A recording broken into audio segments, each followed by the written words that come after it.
اتنے عرصے کے بعد بڑھاپے کا بیٹا حضرت خلیل کو ملا. پہلے حکم ہوا وادی زی زرع میں چھوڑاؤ، چھوڑا ہے.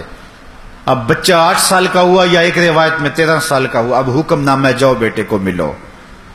مالک کھلونے لے جاؤں، کہا نہیں ایک چھری لے جاؤ، ایک رسی لے جاؤ. حضرت خلیل اللہ چھری لیتے ہیں، رسی لیتے ہیں اور وہاں سے فلسطین سے سفر کرتے ہوئے مکہ المکرمہ میں یہاں پہنچتے ہیں اور اپنی زوجہ سے ملتے ہیں، بچے کا ماتھا چومتے ہیں. حضرت خلیل اللہ اپنے بیٹے کو ساتھ لے کے منا کی وادی کی طرف چلنے لگے. وادی منا میں باپ اور بیٹا پہنچتے ہیں. قال یا بنیا، کہا اے میرے بیٹے میں تجھے ذبح کرنے کا خواب دیکھا ہے. فانظر ماذا ترى، اب تو بتا تیری رائے کیا ہے. باپ بیٹے کو بھی شامل کرنا چاہتا ہے اس کار خیر میں، رب کے حکم کی تعمیر میں. آج اگر باپ یہ کہے تو بیٹا کیا کہے گا؟ باپ ہو سفاک ہو، کیا بولتے ہو؟ توازن عقلی تو ٹھیک ہے، لیکن یہ فیضان نظر تھا یا کہ مکتب کی کرامت تھی. سکھائے کس نے اسماعیل کو آداب فرزندی. کہا اے بیٹے اب تو بتا تیری رائے کیا ہے. اب بیٹا خاموش ہو جاتا، اس کی خاموشی بھی رضا ہوتی. السکوت من الرضا، کہتے ہیں خاموشی بھی رضا ہوتی ہے. لیکن بچے نے جو جواب دیا ذرا قرآن کے لفظوں میں سنیے. قال یا ابت، اے میرے ابو. جب تحائف دے رہا ہو باپ بیٹے کو، جب بیٹے کا ماتھا چوم رہا ہو باپ، جب بیٹے کو باہوں میں سمیٹ رہا ہو، جب پیار بھری مست نگاہوں سے دیکھ رہا ہو، اس وقت تو بیٹا کہے میرے ابو، بڑی بات ہوتی ہے. لیکن باپ اسے ذبح کرنے کی بات کر رہا ہے. اس مرحلے بیٹا کیا کہہ رہا ہے؟ یا ابت، اے میرے ابو. اللہ اکبر. یہ نہیں کہتا ہے میرے ابو یہ نہ کریے گا، کس طرح آپ مجھے ذبح کریں گے. باپ نے کہا میں ذبح کرنا چاہتا ہوں. بیٹا یہ بھی کہہ سکتا یا ابا تذبح، ہاں ابو مجھے ذبح کر لیجئے. ذبح کے جواب میں ذبح یہ کامل جواب تھا، لیکن بیٹے نے کامل نہیں اکمل جواب دیا. باپ نے کہا میں ذبح کرنا چاہتا ہوں، بیٹے نے یہ نہیں کہا ہاں ذبح کر لیجئے. بیٹے نے کہا ذبح کیا ہے؟ یا ابا تفعل ما تؤمر، ابو ذبح کیا ہے؟ جو بھی کرنا ہے کرو. میرے بدن کو آگ لگانی ہے پھر بھی حاضر ہوں، ٹکڑے کرنے ہیں پھر بھی حاضر ہوں. اللہ اکبر. یا ابا تفعل ما تؤمر، اے میرے باپ جو بھی حکم ہے رب کا دیر نہ کیجیے. رہی بات میری، مشکل تو بڑا کام ہے لیکن ستجدنی انشاء اللہ من الصابرین. آپ دیکھیں گے تڑپوں گا بھی نہیں، صبر کر کے دکھاؤں گا.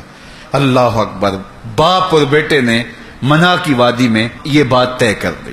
دونوں جب راضی ہو گئے، کس بات پہ راضی ہو گئے؟ باپ بیٹا بیٹھے تھے دفتر میں، یہ فلاں کوٹھی خرید لیں اس پہ راضی ہو گئے، فلاں ماڈل گاڑی کا خرید لیں باپ بیٹا اس پہ راضی ہو گئے. نہیں، باپ ذبح کرنے پہ راضی ہو گیا، پتر ذبح ہونے پہ راضی ہو گیا. باپ نے بیٹے کو پیشانی کے بل لٹایا کہ بیٹے کا منمونا چہرہ میرے سامنے نہ ہو. رسی ساتھ لی تھی، کہا ابا جان مجھے باندھ لیجئے، کہیں ایسا نہ ہو کہ میں تڑپوں اور میرے تڑپنے کی وجہ سے آپ کو تعمیل حکم الہی کرتے ہوئے دیر ہو جائے. اور پھر کہا کہ اپنی آنکھوں پہ بھی پٹی باندھ لیں، کہیں میرا چہرہ آپ کے تعمیل حکم میں رکاوٹ نہ بن جائے. آنکھوں پہ حضرت خلیل پٹی باندھ رہے ہیں اور بیٹے کے ہاتھوں کو، بازوؤں کو اور ٹانگوں کو رسیوں سے جکڑ دیا گیا. باپ نے ہاتھ میں چھری پکڑی تو حضرت اسماعیل بولے ابا جان رکیے. کیا ہوا؟ کہا میری رسیاں کھول دیں. بیٹا کیوں؟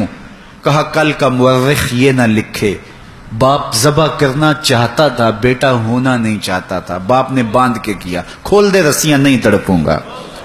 اللہ اکبر. رسیاں کھول دی گئیں. حضرت خلیل نے بدستور آنکھوں پہ پٹی باندھی ہے اور بیٹے کو لٹایا. قرآن نے اس منظر کو بیان کیا. ہاتھ میں چھری پکڑی، بیٹے کی گردن پہ رکھی. تیز چھری تھی، دھار دھار، اور گردن نازک، ریشم سے بھی نازک. چھری کے لگتے ہی کٹ جاتی نازک گردن. لیکن حضرت خلیل نے پورا زور دے کر کے چھری کو پوری قوت کے ساتھ پھیرا، لیکن ایک بال بھی نہیں کٹا. بڑی حیرت ہوئی، یہ کیا ہوا؟ ساتھ پڑے پتھر پہ چھری کو مارتے ہوا لما تقطعی یا سکین، اے چھری کاٹتی کیوں نہیں؟ چھری نے آواز دی خلیل مجھے کاٹنے کا کہتا ہے، جلیل کہتا ہے خبردار ایک بال بھی کاٹا تو. دوبارہ استغفار پڑا اور چھری کا کونا حلق پہ رکھ کے پورا وزن اس کے اوپر ڈال دیا، گلا کٹ گیا، خون بہنے لگا۔ حضرت خلیل اللہ دل ہی دل میں شکر بجا لا رہے ہیں کہ اتنا بڑا کام تھا بیٹے کو ذبح کرنے کا، شکر ہے رب کے حکم پہ میں وہ کر گزرا۔ لیکن بیٹا ذبح کیا ہے، بدن کب کپا رہا ہے، فوراً آنکھوں سے پٹی کھولی اور دیکھا کہ بیٹا ذبح نہیں ہوا، دمبا ذبح ہوا ہے۔ بیٹا پاس کھڑا مسکرا رہا ہے اور حضرت جبریل امین بھی پاس کھڑے ہیں۔ تو حضرت خلیل اللہ کی زبان سے بے ساختہ نکلا اللہ اکبر، تو حضرت اسماعیل نے کہا لا الہ الا اللہ واللہ اکبر، تو جبریل مسکرا کے بولے اللہ اکبر وللہ الحمد۔ کہا ہے ابراہیم قیامت تک تمہاری قربانی بھی باقی رکھیں گے، زبانوں سے نکلے جملے بھی باقی رکھیں گے۔